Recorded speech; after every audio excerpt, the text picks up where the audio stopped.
శ్రీమాత్రే నమః.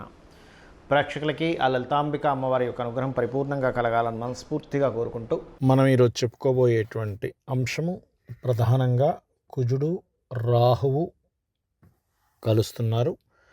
24వ తేదీ నుంచి మీనరాశిలో కుజరాహువుల కలయిక మరియు రవి గురువులు ఇద్దరు కూడా మనకి 14వ తేదీ నుంచి ఒక 16 రోజుల పాటు కలుస్తున్నారు. దీనివల్ల కలిగేటువంటి మంచి పరిణామాలు ఏమిటి, తీసుకోవాల్సినటువంటి జాగ్రత్తలు ఏమిటి, మనం ఆల్రెడీ గత డిసెంబర్ నుంచి చెప్తూ వస్తున్నాం. కాస్త యాక్సిడెంట్స్ అని, గొడవలని, యుద్ధాలని, యుద్ధం వైపు ఆసక్తి చూపించడం అని, అగ్ని ప్రమాదాలని ఇవన్నీ జరుగుతూ ఉంటాయని. కాకపోతే ఈ కాంబినేషన్ ఉన్నప్పుడు ఇంకొంచెం ఎక్కువగా జరుగుతుంటాయి. కాబట్టి దీనికి సంబంధించిన పరిహారం ఏం చేసుకోవాలనేటువంటి విషయాన్ని మనం ఒక్కొక్క లగ్నరీత్యా తెలుసుకుందాం. కుంభలగ్నము, కుంభరాశి. కుంభం వారికి ఇక్కడ ఈ దశమాధిపతి, తృతీయాధిపతి అయినటువంటి కుజుడు 2లో ఉన్నాడు. కాబట్టి కుటుంబ సభ్యుల్లో ముఖ్యంగా సిబ్లింగ్ వరుస వాళ్ళతో తెలియని వాగ్వివాదాలు వస్తుంటాయి. ఫైనాన్స్ మ్యాటర్స్ విషయంలో, ఇచ్చిపుచ్చుకునేటువంటి విషయంలో, ఆఫీస్ స్పేస్లో అంటే ఆఫీస్లో ఉండేటువంటి వారితో, దశమం అంటే ఆఫీస్ కదండి, వారితో ఏదైనా ఒక ఇబ్బంది రావడం, ముఖ్యంగా వేడివి ఏవైనా సరే తాగడం వల్ల, ఒక్కోసారి చూడండి మనం ఒక్కోసారి గబుక్కుని చూసుకోకుండా వేడివేడి తాగేస్తాం. ఇటువంటి వాటి వల్ల, బికాజ్ ఆఫ్ జలరాశుల్లో ఉన్న కుజరాహువులు గుర్తుపెట్టుకోండి, ఇటువంటి వాటి వల్ల ఈ అనర్థాలు జరుగుతాయి. సిబ్లింగ్స్ ద్వారా, అన్నదమ్ముల ద్వారానో, అక్కలచెల్లుల ద్వారానో కుటుంబంలో ఏదైనా ఒక గొడవ, ఒక ఘర్షణ వాతావరణం క్రియేట్ అవ్వడము, ఇటువంటివి బలంగా చూపిస్తున్నాయి. ఇది గుర్తుపెట్టుకోండి. అలాగే మరొక విషయం ఏంటంటే ఇక్కడ చూసుకున్నట్లయితే ఈ కాంబినేషన్ ఏదైతే ఉందో గుర్తుపెట్టుకోండి, ఇది ఈ సిచ్యువేషన్స్, ఈ కాంబినేషన్స్ అన్నీ కూడా ఎటువంటి ఫలితాలను ఇస్తున్నాయి మీకు. మరి దీన్ని తప్పించుకోవడం ఎలాగా? అనవసరమైన ఘర్షణ వాతావరణం వస్తుందని చెప్పాను కదా, ఈ కుజరాహులు కుటుంబ స్థానంలో ఉన్నందుకు. అంటే మీరు కుటుంబంతో కలిసి ఏదైనా ఇంట్లో, ఇప్పుడు చూడండి లలితా సహస్రనామాల శ్రవణం కానీ, పఠనం కానీ, లేదా విష్ణు సహస్రనామాలు కానీ, అలాంటిది గృహంలో కుటుంబ సభ్యులతో అందరితో కలిసి కనుక చేసుకున్నట్లయితే ఆ కుటుంబంలో వచ్చే డిస్టర్బెన్స్ అనేది తగ్గుతుంది. అలాగే ఈ కుజరాహుల కాంబినేషన్ ఇంకొక మంచి అద్భుతమైన యోగాన్ని కూడా ఇస్తుంది. ఏమిటది అంటే, ఎప్పుడూ డిస్టర్బెన్స్ ఇవ్వాలని లేదు గ్రహం. మీ ఉద్యోగంలో, మీరు చేసే ఉద్యోగంలో ఏదైతే ఉందో అందులో మీకు విదేశాలకు వెళ్ళడానికి అవకాశాన్ని ఇస్తుంది ఇక్కడ. అయితే 3వ స్థానంలో రవి గురువులు ఉన్నందుకు మీరు తీసుకునేటువంటి ఒక డేరింగ్ స్టెప్ ఏదైతే ఉందో అది మీకు ఒక మంచి ఉన్నతమైనటువంటి యోగాన్ని ఇస్తుంది. కాకపోతే ఈ రవి గురువులు, ఈ కుజరాహువులు ఉన్న స్థితి బట్టి కొంచెం మీరు పెద్ద మొత్తంలో ఎవరికైనా ధనాన్ని ఇచ్చేటువంటి విషయంలో, అందులో ప్రధానంగా ఈ బ్యాంక్ సెక్టార్స్లోని, గవర్నమెంట్ వీటిల్లో ఉండేటువంటి వారికి ఎవరికైనా మీరు ధనాన్ని ఇచ్చేటువంటి విషయాల్లో చాలా జాగ్రత్తగా ఉండాలి. అయితే నేను మీకు గత చాలా రోజుల నుంచి కూడా చెప్తున్నాను, అష్టమంలో కేతు ఉన్నాడు, యాన్స్టర్స్ ప్రాపర్టీస్ విషయంలో కాస్త జాగ్రత్తగా ఉండండి అని చెప్తూ ఉన్నాను. అయితే ఇక్కడ ఏంటంటే, మీరు ఏదైనా విదేశీ కంపెనీలతో ఏదైనా టైఅప్ పెట్టుకునే విషయంలో కానివ్వండి, సమ్ అగ్రిమెంట్స్ ఉంటాయి ఒక్కోసారి. అవి ఏమవుతాయంటే, మనకి పూర్తిగా మనం చదవం, సరేలే ఏదో ఒకటి ఏమైపోద్దులే అనుకుంటాం. కానీ వాళ్ళు ఆ పాయింట్స్ని బేస్ చేసుకొని కొన్ని ఆంక్షలు విధించి మన మీద ఇబ్బందిని కలిగిస్తూ ఉంటారు. కాబట్టి ఈ యొక్క విషయం పట్ల కాస్త జాగ్రత్త వహించాలి. ఇది మెయిన్గా గుర్తుపెట్టుకోండి. అయితే మీరు చేయవలసిన దేవతారాధన గణపతి, సుబ్రహ్మణ్యేశ్వర స్వామి, దుర్గాదేవి యొక్క ఆరాధన చేయండి. దీనివల్ల కుటుంబ స్థానంలో సంచరిస్తున్నటువంటి ఈ యొక్క కుజరాహువుల యొక్క నెగటివ్ ప్రభావం పూర్తిగా తగ్గుతుంది. ఫైనాన్షియల్ గ్రోత్ పెరుగుతుంది చేయడం వల్ల. అయితే ఇక్కడ 2 విధాలుగా ఉంది. 3లో ఏమో 2 శుభగ్రహాలు ఉన్నాయి, 3వ అధిపతి ఏమో రాహుతో ఉన్నాడు. కాబట్టి ఏమిటి, కొన్ని నిర్ణయాల వల్ల గ్రోత్ ఉంది, కొన్ని తొందరపాటు నిర్ణయాల వల్ల కుటుంబ సభ్యులతో ఘర్షణ ఉంది. కాబట్టి వీలైనంత మటుకు తూర్పు భాగంలో లైట్ గ్రీన్ కలర్ ఉండేలా చూసుకొని అక్కడ రాముడు పట్టాభిషేకం బొమ్మ ఒకటి పెట్టండి. సూర్య నమస్కారాలు చేస్తూ ఉండండి. సూర్యుడికి ఓం మిత్రాయ నమః అనే నామస్మరణ చేస్తూ సూర్య నమస్కారాలు చేయండి. అన్ని విధాలా బాగుంటుంది. అయితే ఇప్పటివరకు మనం చెప్పుకున్నటువంటిది ఏదైతే ఉందో, దీంతోపాటు చాలామందికి లగ్నం తెలియదు, రాశి తెలియదు, నక్షత్రం తెలియదు. మరి మీరు ఏం చేయాలి, ఎటువంటి పరిహార మార్గం చేసుకుంటే అమ్మవారి యొక్క అనుగ్రహం మీకు పరిపూర్ణంగా ఉంటుందో చెప్తానండి మీకు. ముఖ్యంగా ఈ కాంబినేషన్ ఉన్నందుకు మీరు నవగ్రహాలలో కుజ రాహుగ్రహాలు ఉంటాయి.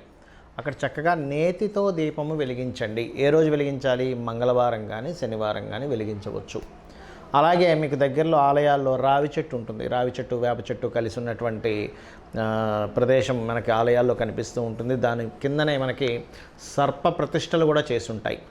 ఆ యొక్క ప్రదేశానికి వెళ్ళి చక్కగా భక్తి శ్రద్ధలతో పసుపు గంధము కలిపిన నీటిని ఒక గ్లాసులో కానీ ఒక చెంబులో కానీ తీసుకొని చక్కగా మీరు ఆ వాటర్ పట్టుకొని ఒక 3 కానీ 11 కానీ లేకపోతే 7 ప్రదక్షిణాలైనా సరే చేసి వాటి మీద అభిషేకంగా చేయండి. అప్పుడు దానివల్ల ఏమవుతుందంటే ఈ కుజరాహుల కలయిక అనేటువంటిది కొంత సర్పదోషంగా కూడా చెప్తూ ఉంటారు. అయితే అది జలరాశుల్లో జరిగింది కాబట్టి జలముతో అభిషేకం చేయడం వల్ల, మరియు శివాలయంలో ఏదైనా మీకు దగ్గరలో ఉండే శివాలయాలకు వెళ్ళి అక్కడ పసుపు కలిపిన లేదా గంధం కలిపిన నీటితో శివుని మీద ఒక చెంబుడు నీళ్లు కనుక మీరు భక్తి శ్రద్ధలతో వేసినట్లయితే మీ నక్షత్రం ఏదైనా కానివ్వండి, రాశి లగ్నం ఏదైనా కానివ్వండి, మీకు ఈ దోషం అనేటువంటిది అంటదు. ఇది గుర్తుపెట్టుకోండి. మరి ఇక్కడ మరొక విషయం ఏంటంటే, చాలామందికి ఆలయం దగ్గరగా లేదు అనుకుందాం. అప్పుడు ఏం చేయాలి? గోవుకి చక్కగా క్యారెట్లు 4 ఉండలు చేసినటువంటి బెల్లము తినిపించండి. అయితే ఇక్కడ మరొక విషయం నేను మీకు చెప్తాను.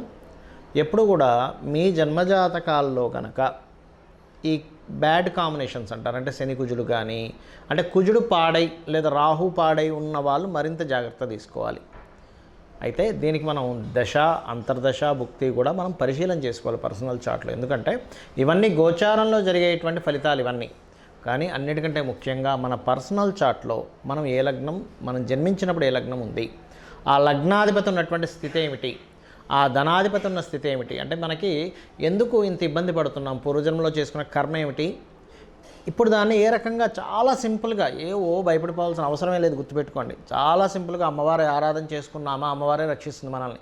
ఏదో అయిపోతుంది, నాకేదో అయిపోతుంది, నా జాతకం బాలేదు, ఇవన్నీ పెట్టుకోకండి. నేను అమ్మవారిని నమ్ముకున్నాను, హ్యాపీగా నేను నమ్ముకున్నాను, నాకు అమ్మవారు చూసుకుంటుంది, చాలు. దుర్గా, ఓం దుర్గాయ నమః, కుజరాహు కలయికుంది, ఓం దుర్గాయ నమః లేదా ఓం స్కందాయ నమః అనుకోండి, చాలు.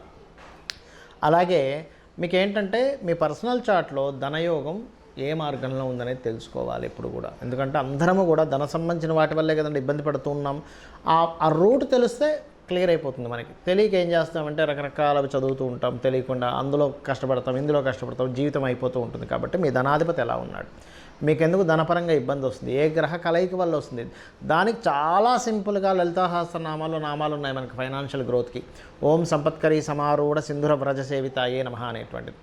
ఆ రకంగా మీ ప్రయత్నకారకుడు ఎవరు, మీ థర్డ్ లార్డ్ ఎవరు, మీరు ఏ దిశలో నివసిస్తే బాగుంటుంది, ఏ డైరెక్షన్లో హౌస్ మీకు ఎంట్రన్స్ ఉంటే మీకు బాగా కలిసి వస్తుంది అనేది జ్యోతిష్ శాస్త్రంలో ఉంటుంది. అలాగే సంతాన అభివృద్ధి కానీ, వివాహం ఎప్పుడవుతుంది కానీ, చాలామంది చూడండి వివాహం ఎప్పుడవుతుందో అర్థం కాదు వారికి. ఆ రకరకాల ప్రయత్నాలు చేస్తుంటారు, వెక్స్ అయిపోతారు, ఏదో ఒకటి కానీ కాంప్రమైజ్ అవుతారు, తర్వాత ఇబ్బంది పడతారు. కాబట్టి వివాహ సమయం తెలుసుకోండి ఎప్పుడు మీ పర్సనల్ చార్ట్ ద్వారా. అదేవిధంగా మీరు ఉద్యోగం చేస్తే బాగుంటుందా, వ్యాపారం చేస్తే బాగుంటుందా, అందులో ఏ వ్యాపారం చేస్తే బాగుంటుంది. కొన్నిసార్లు కొంతమందికి వాళ్ళ జన్మజాతకంలో దశమ స్థానాధిపతి అంటారు, అంటే వృత్తిని ఇచ్చేటువంటి కారకుడు బలంగా లేడు, కొంచెం బలహీనంగా ఉన్నాడు. కానీ అతని బలము వేరే రాష్ట్రాలకు వెళ్ళడం ద్వారా, వేరే దేశాలకు వెళ్ళడం ద్వారా పెరుగుతుంది. వాళ్ళ జన్మజాతకంలో దశమాధిపతి ఆ కాంబినేషన్లో ఉంటాడు. అలాంటప్పుడు వాళ్ళకి ఇక్కడ ఉన్నప్పుడు ఏదో చిన్న చిన్న జాబులు చేస్తూ ఎంత టాలెంట్ ఉన్నా ఇబ్బంది పడేటువంటి వారికి వేరే దేశానికి, రాష్ట్రానికి వెళ్ళగానే గొప్ప స్థితికి వెళ్తారు. అప్పుడు అరే నేను ఇన్ని రోజులు ఇక్కడే ఉండిపోయి అనవసరం తప్పు చేశాను, ఇప్పుడు మంచి పని చేశాను అనిపిస్తుంటుంది. అది జన్మజాతకంలో కనబడుతుంది. కాబట్టి అది చూసుకోండి. అదేవిధంగా ఇన్వెస్ట్మెంట్స్ కానివ్వండి, విదేశీ యోగాలు కానివ్వండి, లైఫ్లో టర్నింగ్ పాయింట్స్ కానివ్వండి, ఇలాగా 1-2 అని కాదు, తల్లిదండ్రుల విషయం కావచ్చు, రిలేషన్స్లో కావచ్చు, మీకు ఎందుకు అపజయాలు వస్తున్నాయని, ఎందుకు జయం వైపు వెళ్ళాలంటే ఏం చేయాలనేటువంటి అన్నీ కూడా మీ జన్మజాతకంలో ఉంటాయి. మరి ఇవన్నీ మన జన్మజాతకంలో ఉంటే ఇప్పుడు మనం ఈ కుజరాహులు కలుస్తున్నారు, ఈ గోచార ఫలితాలు ఇలాగే ఇవన్నీ ఎందుకు చెప్పుకుంటున్నామని మీకు సందేహం కలగవచ్చు. ఏమిటంటే మనం ఒకటి తలుస్తాం, దైవం ఒకటి తలుస్తుంది అంటూ ఉంటారు చూసారా. అంటే మనం ఒక ప్లానింగ్ వేసుకుంటాం, కానీ కాలము దానికి అనుకూలిస్తే మన ప్లానింగ్ అద్భుతంగా వెళ్తుంది. కాలం దానికి అనుకూలించకపోతే మన ప్లానింగ్, మన కష్టం అన్నీ వేస్ట్ అయిపోతుంది. కాబట్టి కాలం ఎలా ఉంది చూసుకుంటున్నాం మనం. అంటే ఇప్పుడున్న గోచార గ్రహాలు ఎలా పనిచేస్తున్నాయి, ఇప్పుడు నేను ఈ ప్రయత్నం చేస్తున్నాను, గోచారంలో ఇది కనెక్టివిటీ ఉందా లేదా అంటే ఎలా అంటే సింపుల్ ఎగ్జాంపుల్ చెప్తాను చూడండి. మామిడి పండు ఇప్పుడు ఎండాకాలంలో పండుతుంది, మామిడికాయ ఇప్పుడు మనకు పండుగ వస్తుంది కదా. అదే నేను ఎండాకాలం అయిపోయిన తర్వాత శీతాకాలము, వర్షాకాలము నేను మామిడి చెట్టు దగ్గర కూర్చొని నాకు మామిడి పండు ఎప్పుడు పండుతుందా అని ఎదురు చూస్తే కాలం లేదు, అప్పుడు ఆ కాలంలో మీకు పండదు, మీకు ఎండాకాలంలోనే మీ చేతికి వస్తుంది. అలాగే గోచారంలో ఉండే గ్రహాలు, ఇక్కడ ఈ గ్రహం పాజిటివ్గా ఉంది ప్రజెంట్, నువ్వు చేసే ఈ ప్రయత్నానికి దానికి కనెక్టివిటీ అవుతుంది, లేదా ఇక్కడ ఈ ప్లానెట్ నెగిటివ్గా ఉంది కాబట్టి ఇక్కడ నీ ప్రయత్నం ఫలించదని చెప్పడానికి మనం ఈ గ్రహాల కలయికలు కానీ గోచార ఫలితాలు కానీ చెప్పుకుంటూ ఉన్నాము. ఈ క్లారిటీ మీకు అర్థమైపోయిందంటే మీ పర్సనల్ చార్ట్ ఫస్ట్ చూసుకుంటారు, కాలంలో ఎలా ఉంది బలం అనేటువంటిది చూసుకుంటారు, అమ్మవారిని పూర్తిగా నమ్ముకుంటారు. అమ్మని నమ్మిన వాడికి ఎలా అయితే అన్నానికి లోటు ఉండదో, అమ్మవారిని నమ్మిన వాడికి దేనికి లోటు ఉండదు. కాబట్టి అమ్మవారిని నమ్ముకొని మీరు పరిపూర్ణమైనటువంటి విజయాన్ని పొందాలని మనస్ఫూర్తిగా కోరుకుంటూ శ్రీమాత్రే నమః.